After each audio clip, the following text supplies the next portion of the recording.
bwe rutyo olugendo lw'omwagala w'abangi bwe lwatuuse ku nkomerero era nga munnange yagalamiziddwa mu nnyumba ye ey'olubiirira wakati mu maziga wakati mu biwoobe ebyabadde ebingi wabula tusaba Katonda ayongere okugumya family abaana omukyala wamu n'ekkanisa eyafujemu abagumye era Katonda oyo eyagyewo pasita yoyo kennyini gwe tusaba ayongere nate okubanga abagumya pasita Biyungu speech ye mwere mu video eno era nga bambi yalaze omusika era niyeyama okusomesa omusika mpaka lwalikoowa okusoma era n'ekirwadde ekyasse musumba mwekiri bakirevealinze mu video mwenyene muno gwe tulaba tuuzi okalire obere ng'omalako video buli kimu kye weetaaga okumanya ku musumba ku mugenzi ogenda kubanga okitegeera tusaba omwoyo gw'omugenzi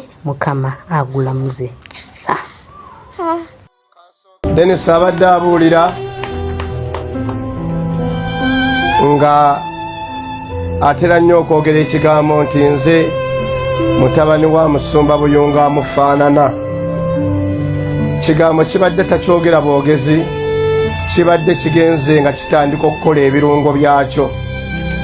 Nga Dennis ne waaba abuulira, abamu bawulira eddoboozi ne bagamba nti nze mbuulira. Dennis wabadde atuuse mu mulimu gwa Katonda, ndabye eddibu ddene nnyo erinziriddwako.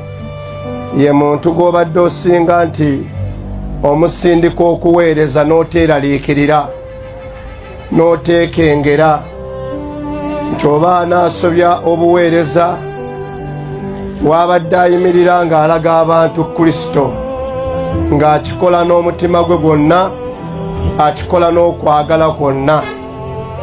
Neebaza Katonda omulamu bwe nnali ntandika ennansana gwe mulembe gwe natandika nagwo nga Mukama azimba omulimu gwe twali nagwo, twali mu nnyumba. Dennis ye gurupu eyatandikirwako nga mpita abanaakolanga abakebezi mu buweereza bwe twalimu. Wano tewaliiwo kunenya Katonda. Nze nga nze musumba oba abadde kitaawo ow'omwoyo siina kye nnenya Katonda. Olunaku Dennis lwe yajja mu bulamu bwange oba mu buweereza bwaffe yayogera ekigambo kimu nti nali ŋŋenda kufa, simanyi oba kyali kituufu naye ekirungi weewaka wentuuse, nti nga n'ewaka basimba entaana bagisimba mu kitooke, naye Yesu ono alina okwagala. Abamu musisinkanye Dennis mu mwaka guno oba myaka 2-3, naye nze ni mu myaka 16 nga ntambula ne Dennis. Dennis Katonda amukoze ebintu bingi, si muyiye yekka, ate n'amuyitiramu okukola mu nze omulimu ogw'amaanyi. Bwe tutuula mu mbeera gy'ayiseemu ate anjigiriza bingi nnyo. Dennis omulimu gw'okusikira obwakabaka bwa Katonda agusala era agulaba ye mwoyo wa Mukama, oba agutegeera omulimu ogwo ye mwoyo wa Mukama n'alaba nti omuntu asikidde eggulu. Naye waliwo ebindeetera okugamba nti kambyesibeko ebinkakasa nti Mukama waffe asiima Dennis, tasobola mutagenda mu Geyeena ali naye. Dennis abadde alambula abantu. Naye olwaleero ate kyendabye Mukama nkizuddemu ekintu kimu mu kufa kwa Dennis. Ngenda kukola kikwekweto baweereza bannange gye babazaala.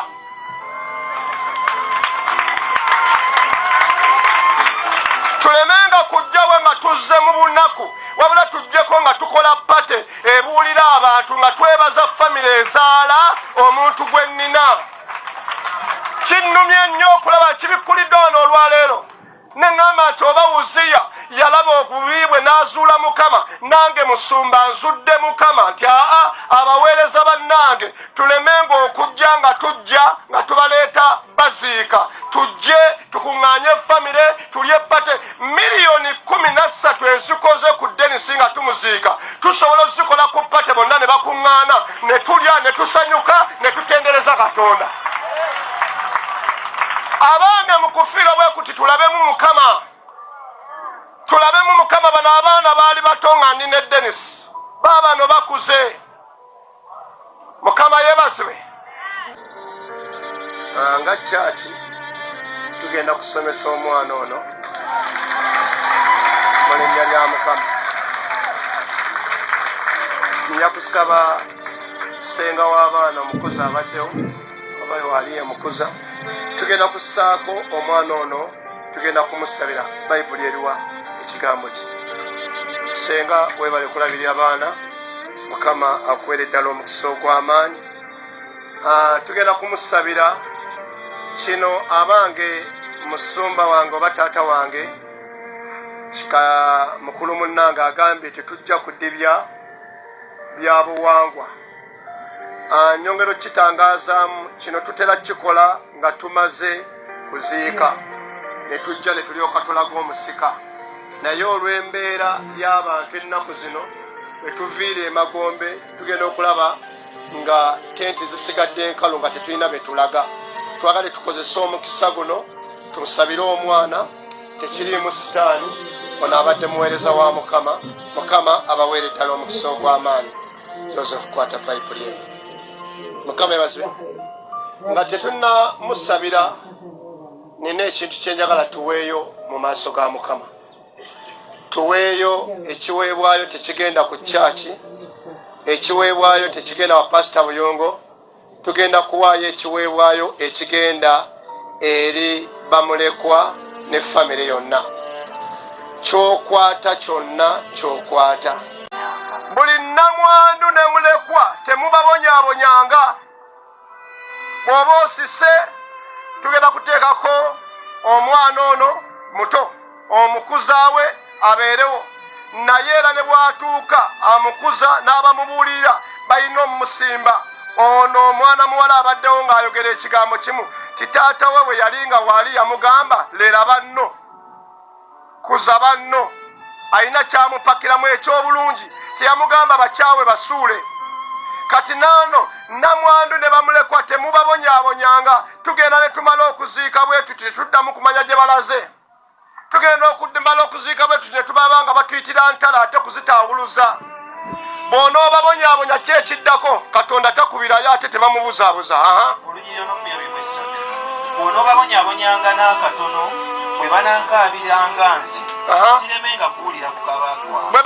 Bw'onoobabonyaabonya ne bwe kaba katini bwe bati ne bakaaba ne batonyeza amaziga ajja kuwulira okukaaba kwabwe. Akola atya? Era obusungu bwange bulyaka nnyo nange n'abattanga n'ekitala ne bakazi bammwe bannamwandu. Nammwe ne mubeera bannamwandu n'abaana bammwe ne babeera bamulekwa. Kyosiga kyokola otya? Bw'oba olina ensigo embi gy'osigamu nga Mukama yakuteeka mu position, tokaabya bantu, tolumya bantu. Batwale mu ssanyu, batwale mu kweyagala. Abatasoma babeere nga basoma. Batuuke bafumbire bagambe nti wadde taata yafa, wadde maama yavaawo, naye ate ono gwe batuteerawo ate tujulidde atulaze okusoma, atulaze amagenda. Abantu kati bayenjera bwenjezi mu nsi nga balinga abatalina we baazaalwa.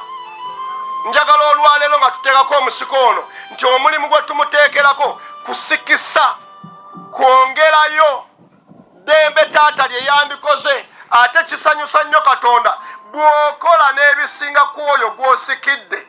Era omusika nga tumussaako tumukwasa kigambo kya Katonda ye Bayibuli. Abantu abasinga bakola ekigambo kusika naye nga tebasika kwongerayo bantu mu ssanyu, wabula ate ne basumulula amaziga agasinga n'obulumi bwe babaddemu. Kino ffe twagala kikola mu nkola y'omusingi gw'okikristaayo mu linnya lya Mukama waffe ani Yesu. Nsomeraako mu Yoswa essuula 1 olunya. Nze nasikira kitange naye neewalamu ebintu ebyo neebaza Mukama ti namusikira ate ntegedde Katonda.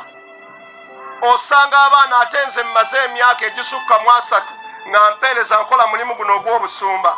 Okansolinga omwana ng'ayagala nakwetta nga talina school fees naye nga kitaawe yaleka n'amayumba.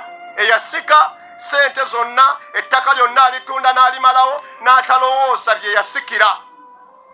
Abantu ne badda mu bulumi, omuntu n'asika ne babeera nga bamuwadde ng'omuntu abeera ng'asika, n'atuuka ekiseera n'akwata namwandu n'amugamba fuluma mu nnyumba na bino biveemu, abaana ne babatwala ne babasaasaanya. Naye nga wano mu kujja ajjanga gwe bayita abaagala naye nga munnanfuusi, abalaga okwagala nga n'abafaako naye ng'agenda bakaabya. Era ntera nnyo okugamba abantu nti twegendereze nnyo. Waliwo abantu abamu nga tebeetaaga kusaba nnyo, ne bw'atunula obutunuzi bw'ati mu ggulu n'akaabira Katonda ebigambo bye Katonda amuwulira n'addamu n'amuddamu essaala ye. Ate bw'atonnyeza ezziga ate ekyo kiba kyamutawaana nnyo, kinyiiza Katonda. Kisome mu Kuva 22 olunyiriri olwokubiri. Twagala kusabira omwana ono ne ku lw'abaana banne mwenna mujje tubasabirire wano mu linnya lya Mukama. Maama Namwandu, jangu tusobole okikola mu butuukirivu n'obutukuvu. Kansooke mpeeyo omwana ono mu maaso ga Mukama. Katonda kitaffe omwesigwa era ow'amaanyi Mukama, mpongayo Joseph muwanguzi Mukama, ayimiridde mu bigere nga nze kabona era abadde omusumba wa kitaawe. Muwonga mu maaso go Mukama, omutima omulungi, omwoyo omulala amutambulireko Mukama, akule nga atya Katonda era ng'aweereza Katonda. Embala ennungi, okwagala n'okuwanirira n'okulera banne kumubeeremu Mukama. Agenda kubeera musajja wa mukisa. Emikwano emikyamu ngimwawulako, mugattako emikwano emituufu egy'amagenda. Anaabeera muwulize eri abantu bonna Mukama. Musabira amafuta ag'okuganja n'obukuumi bwa Mukama. Mu magumba ge ne musaayi gwe musabira obulamu Mukama. Leka abeere mulamu mu kigambo kyo era nga muweerezaawo. Enjala n'ennyonta ey'ekigambo kye mubeeremu. Obukyayi eri ekibi n'okiwalanira ddala bye mukuliremu Mukama. Anaabeeranga mukulembeze wa byonna Mukama. Taata wange anaafuganga mu byonna Mukama. Omwoyo omulungi amubeereko Mukama ow'enkulaakulana. Tajja kuba mwavu, ajja kuba mugagga. Ebikolimo ebirondoola okuva ku sayidi ya maama ne taata tebigenda mulondoola. Wabula akulire Mukama wansi w'omusaayi gwo Yesu. Ekisa kyo kimutambulireko emisana n'ekiro mu linnya lya Mukama waffe Yesu. Amiina. Aleluya. Kate nga bano bombi kati bagenzi. Yasomerako e Buziweera Primary School era oluvannyuma yatandika ebyobusuubuzi ne muganda we Sam Lubega e Nansana mu ggombolola y'e Nabweru. Era eyo gye yasisinkanira obulokozi mu kanisa ya Fellowship of Grace mu 2009. Era mu kiseera ekyo yafuuka omuweereza era n'afuuka n'omusumba wansi w'obuweereza obwo okutuusa olunaku lwassizza omukka ogusembayo. Obulwadde obusa omugenzi azze ameggana n'endwadde ya kansa okumala akaseera ng'ajjanjabibwa era wafiiridde ng'ajjanjabibwa mu ddwaliro ekkulu ery'e Mulago. N'obubaka obwo Mukama bampeera ddala omukisa.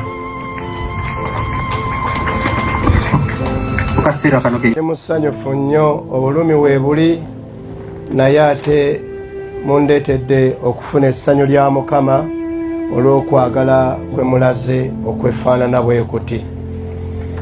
Amannya bampita omusumba Joseph Buyongo Muwanguzi owa Fellowship of Grace International Ministries.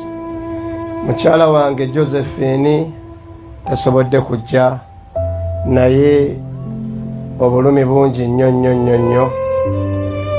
Neebaza Katonda ku lw'abasumba bannange, neebaza Katonda ku lwa famire taata, neebaza Katonda ku lw'abatuuze abaawano, ab'e Katooke, ab'e Nansana. Mukama abawa omukisa ogw'amaanyi ennyo. Ekikolwa ekirungi ekiragiddwa. Neebaza Mukama Katonda mu byonna, bakiyita kisa kya Katonda. Bwe ntunuulira mukyala Dennis Namwandu kati, Mukama akuwa omukisa ogw'amaanyi. Oyinza okyogerako nti kujjanjaba, naye weebale kujjanjaba.